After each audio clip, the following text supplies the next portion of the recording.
threads on the bottom are left-handed. You know what that means? It means when you make it tight, you go backwards and you go normally. That's what left-handed means. Instead of right, you're righty-tighty, lefty-loosey. Somebody says, oh, those threads are left-handed, it means they're backwards.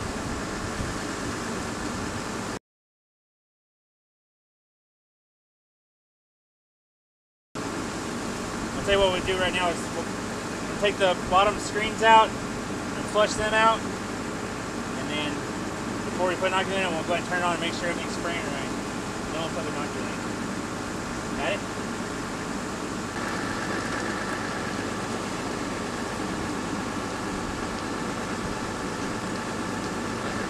Yeah. Just fill it up to about here.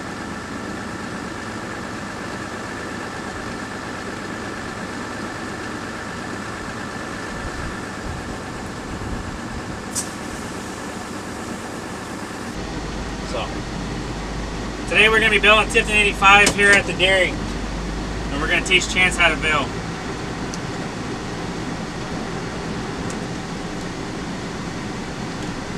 Alright, first off, turn your monitor on. And then you see the 1, 2, 3? Yeah. That's your numbers, like your bale count. So 27 bales was the last time somebody baled with it.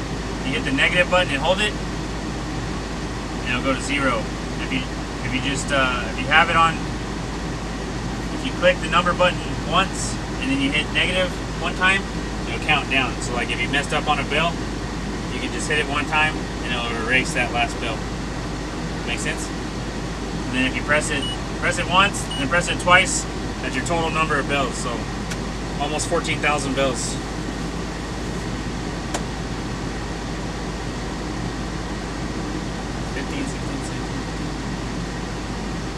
4 years, 14,000 bales. Anyway, your number 1 remote right here opens your door. And the door open. Forward closes it. Your number 2 lowers your pickup down. Okay. See this button here? PTO button. That right there is just your RPMs. That's something else. That's the PTO shaft when it's spinning. So you press it, so you got 0, because you want PTO on. When you turn the PTO on, whether it's 1,000 RPM or 540 RPM, like the baler's 540, it'll automatically go to that. So like when the mowers are 1,000, so when we turn the PTO on, we'll run the RPMs up to this says 1,000. Okay. Baling is 540, but we don't ever run 540. Don't need it.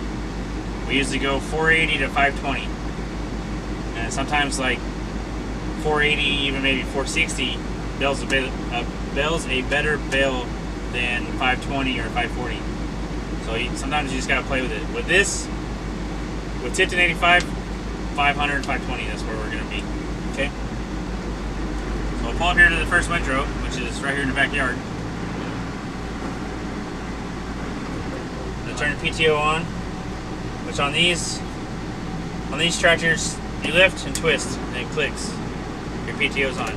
You never turn your PTO on revved up. Always have it idled all the way back to turn the PTO on and to shut the PTO off. To shut the PTO off, all you gotta do is tap it. It has directions right here. Okay? So you just tap it down and it'll shut it off.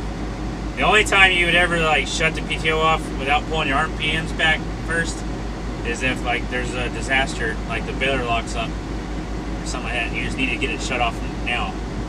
You understand? You're like running clutches up.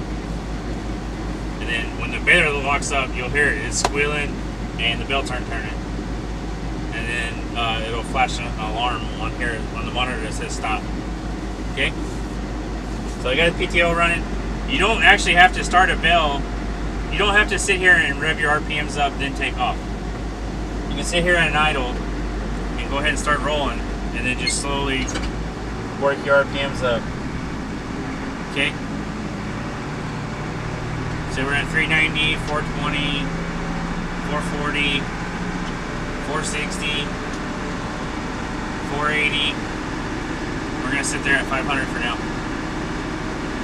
We're going at C1.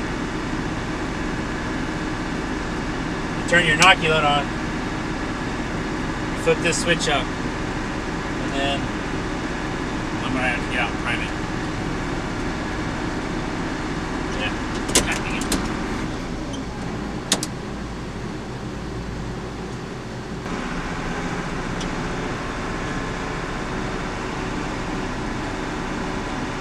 Alright, so on your inoculant tank right here, this switch is up for it to be on.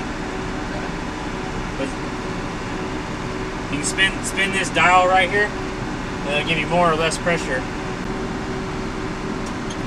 See these bars on the monitor? You want to try to keep them even, or as close as you can. It's basically saying which way the bale's leaning right now. So right now it's leaning like this inside the baler. So then you would stay to the one side of the windrow to feed that side more, and then it would build that bale up to even. Does that make sense? So like if the windrow's not perfectly the same size all the way around and going in the baler the same size, it'll make a lopsided bale, right? Yeah. Because you're only feeding one side, or half, or whatever. So like if you had a really toothpick tiny windrow and you just hit directly in the center of the baler every time, then you're gonna have almost like a ball instead of a bell, because it's gonna go all feed right in the middle, and the edges are gonna be real weak. The same thing if you have it's following the mowers, it doesn't really do it, but like sometimes if we're raking and it's really thin hay, and then the rake kind of leaves two little lines on the outside and then nothing in the middle. Does that make sense? Of the windrow? Yeah. So then the outsides become fuller, and then you get like a yo-yo bill. So the bill's like bigger on the sides and then nothing in the middle. I mean, there'll be hay there, but it'll be thinner.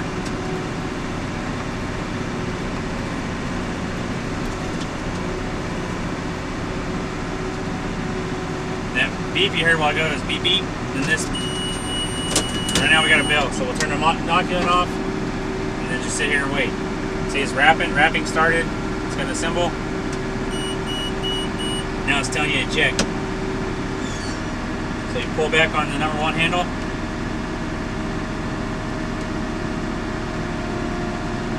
You just kick the bell out, now you're going down.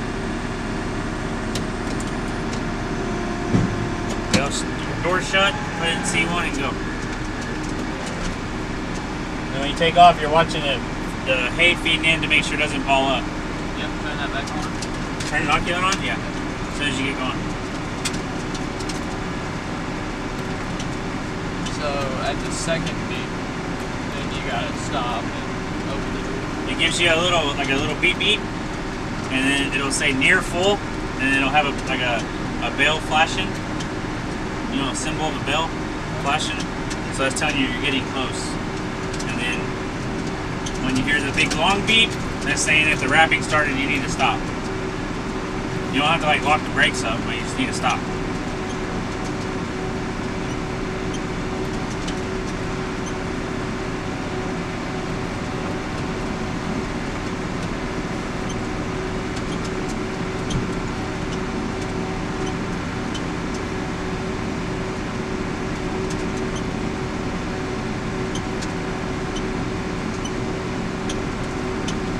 See right here, bell size, see how it's moving?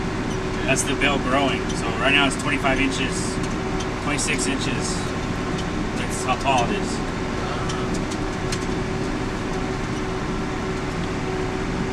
And all the other buttons on there are to make adjustments with more wrap or less wrap or whatever. You don't have to worry about none of those. Or the bale height. We only change bale height when we do dry hay to wet hay. We make a little smaller. We'll make a little smaller baleage bale because of the weight. And we'll make a little bigger dry bale because they're lighter. You know, you can handle it, but you know, you can handle a bigger dry bale. Does that make sense? You just bale anyone you told me. First you go around the outside. Usually we have 6, but when I cut this, I only did like 4. When I skipped over to the other windrow, I turned it off, and then I turned it back on. But you usually go around and clean up the outside, and then you can start going back and forth. And then what we'll normally do is just skip every other one or something like that. So when you're hopping from a windrow, you gotta turn that thing on? Yeah. You turn it around? Yeah. If you're not in hay, turn it off. Do you know what the inoculant does? No. Huh? No. It helps the fermentation. Keeps out bad bacteria from growing in the bale. So we're gonna do. There's a sharp turn there, so we're gonna bubble around, turn the inoculant off, and then we'll just make a nice white circle. Windrow's right here at the door.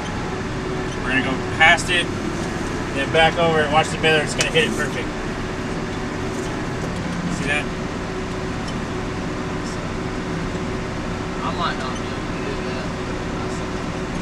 You're following the windrow like a trailer, or the baler's a trailer, so you can't just stay right center of the windrow with the front of the tractor, or your baler's not gonna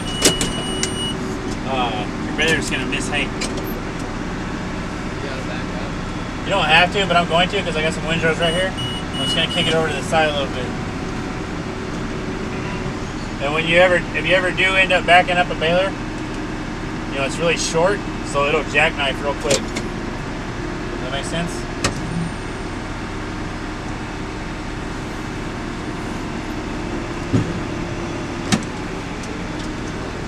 So you get started, make sure it's going in, turn your inoculant off, or on, and then we don't have a windrow right here, we're just going to drop down here. So I turn inoculant off.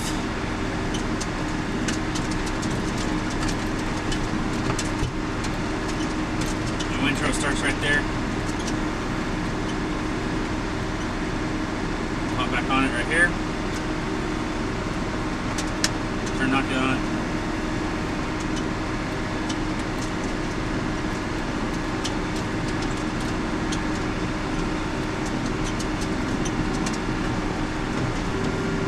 Solid beep was telling you that it's ready to wrap. It's got a wrapping symbol. It says wrapping started. That was the eject. So now you eject.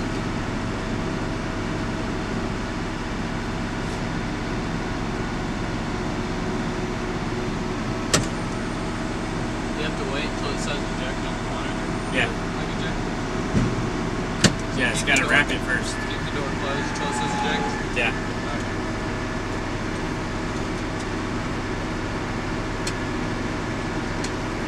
When you start another bale, you take off and you watch the hay feed into the pickup to make sure it doesn't jam up or ball up or plug the pickup.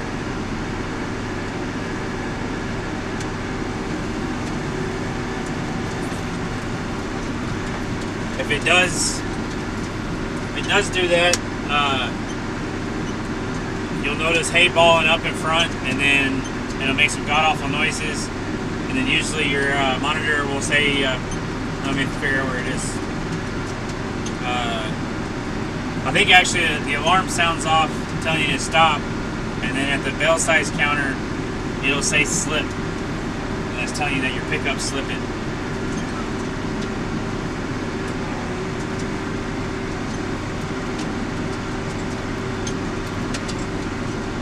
So today we're here baling hay at the dairy. We're in number 10 now. We already baled behind Wes's house. I think it made 5 bales, something like that. And then number 10 was one of the fields that were sacrificed that we didn't end up sprigging this year because it grew back due to all the moisture and all the manure that we put on it. So the Roundup wasn't strong enough to take it all the way out. I'm guessing because of the moisture, and so we're gonna let it go. We cut it and baled it at about 10 o'clock. I say cut it and baled it.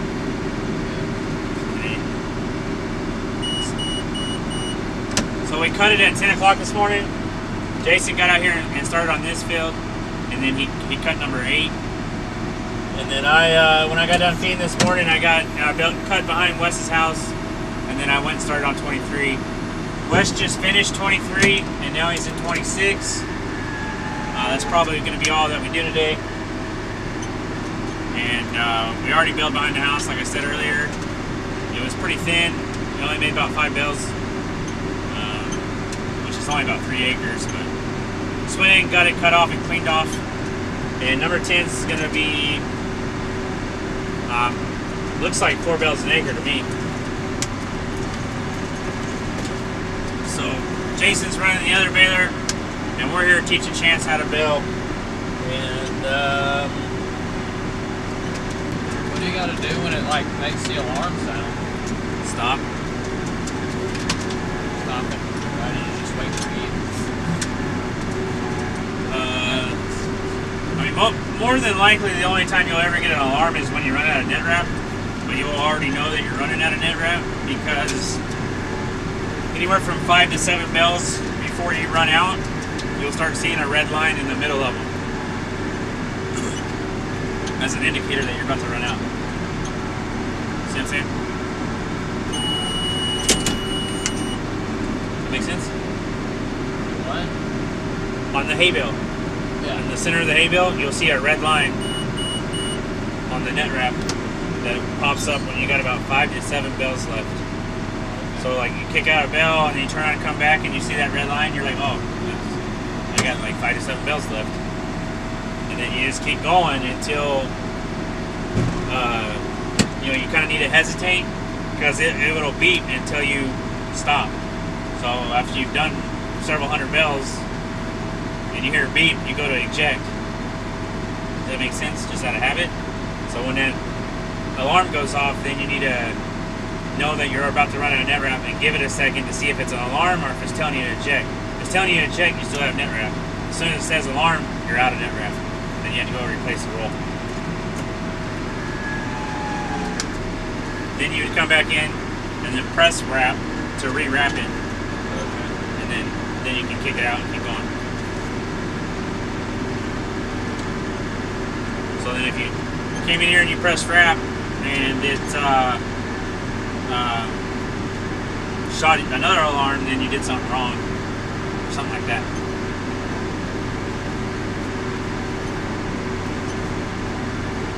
How come this hay looks different from the other one?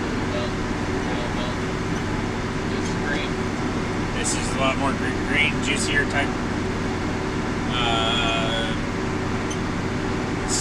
This has had a lot of manure, and then so it's a lot more, I don't know what the word is, vibrant. Makes sense?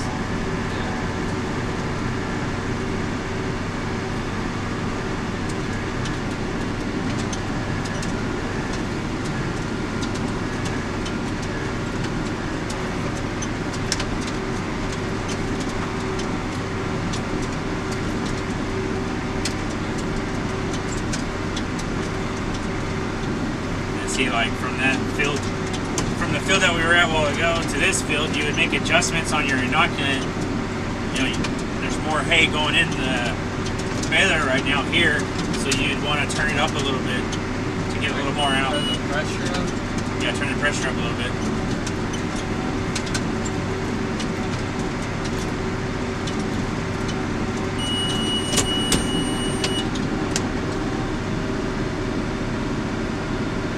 What was the pressure only supposed to be at in this field? 25, 30. Maybe 35. On like that field that we were in, you'd probably have it like 20.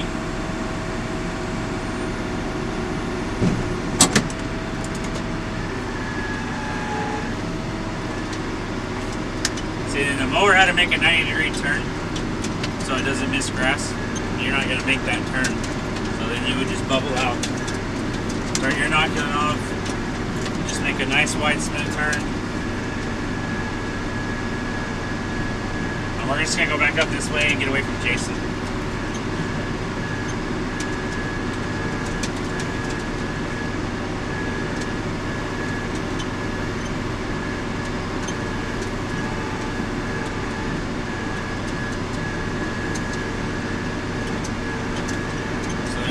into the hay, you flip your inoculant back on.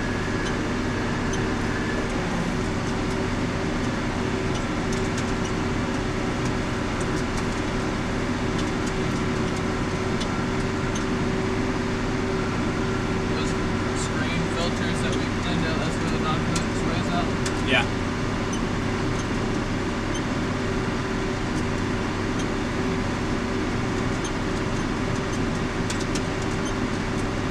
It just sprays a mist right into the pickup, so it's just hitting the hay as it goes into the baler.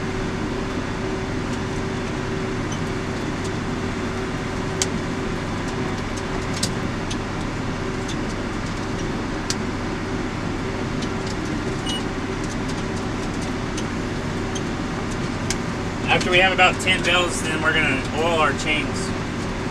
So after we kick this bale out, we'll idle down, leave the PTO running, and then get out and oil the chains. We just do that. We've done that forever, so that when after 10 bales, the chains are nice and warmed up, and you know the oil will like soak into them better.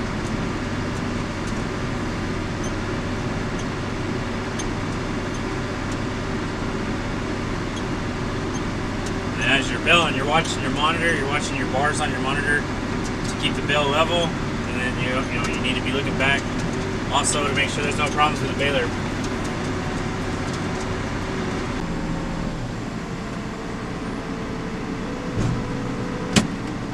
So we'll idle down, leave the PTO running, put it in park, and then we'll go oil the chains.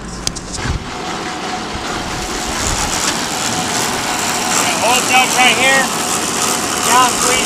Gallon jug right here to fill the sweet bottles up with.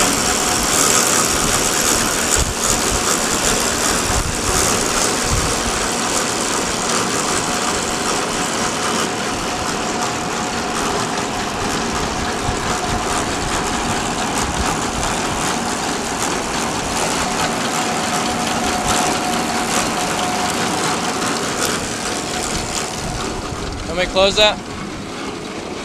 Close it or not? You got one chain on this side. You just do like that.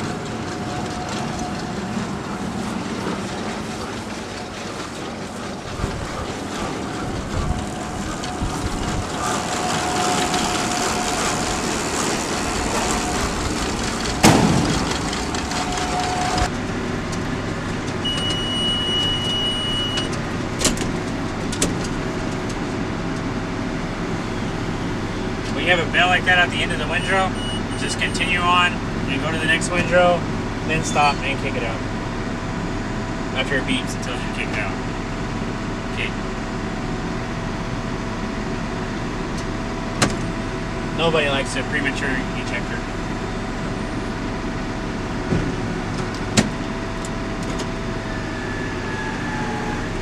If you do that, then you have to unwrap the bale, and then you have net wrap usually hanging off the kicker and stuff.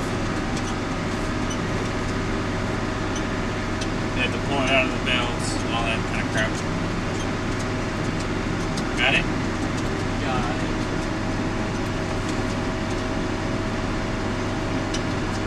Wasn't that on one of your videos with Jeremy? That was different. That was,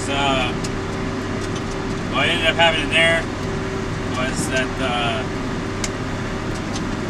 a lot of moisture and mud in the fields and stuff like that, and then so the rollers kept getting covered in like a muddy green juice gunk build up on the rollers, and then also the brushes that where the net wrap feeds in were getting mud on them coming off the belts, and so that was just kept messing up the net wrap.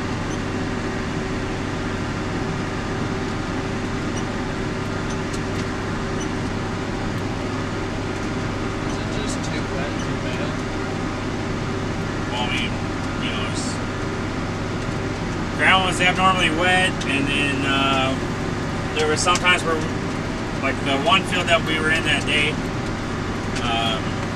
we would have rather waited a day, let it sit another day before baling it, but it was supposed to rain like 4 inches the next day, so we We had to get it out of there.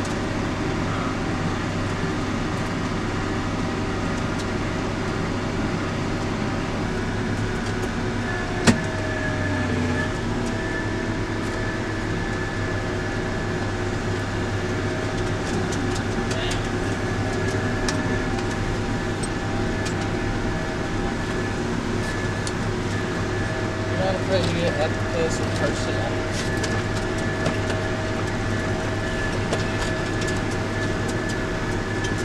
I'm gonna hit that.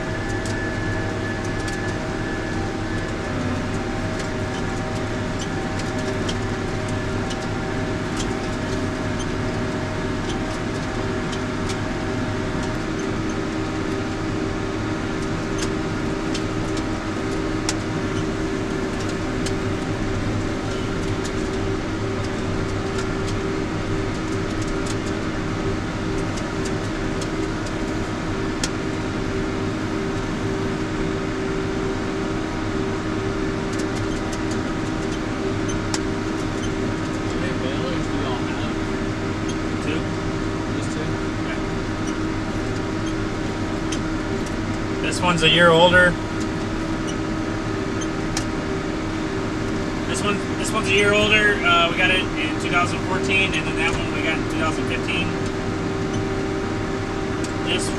Oh man, I forgot. This one's got maybe 4,000 more bells, but we're at 13,966 on this one, and I'm pretty sure that one's got right at 10,000.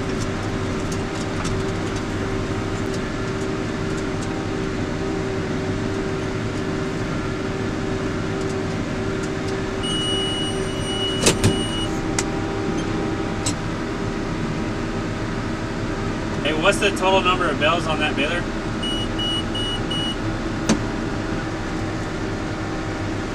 Alright, bye.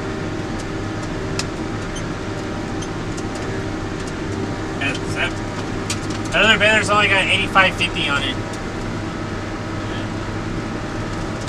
Well, this baler's got almost 14,000. They'll have 14,000 probably tomorrow.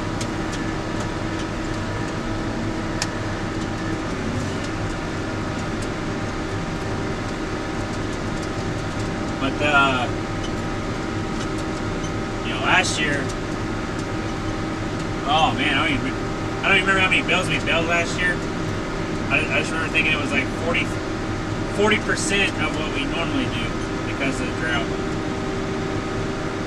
We only do maybe 2,500 bales of baleage, and then it was, I think it was less than 1,000 dry bales. How many do y'all usually do? Like the goal every year is like 2,000 dry and 4,000 bales of baleage.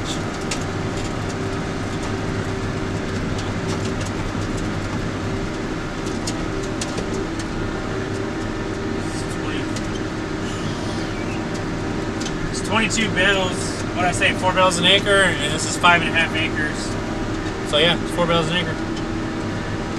We'll move on to number 8 now. All right, Wes got done mowing, and then so we swapped him tractors. We're gonna drive the mower back up to the barn. I got to put out feed for group 3. I'm gonna go ahead and mix up feed, so that's done for tonight. I got to take the loader and go down there and fix the little bit of a washout that's coming down that hill on that lane, so I can get the big truck through there.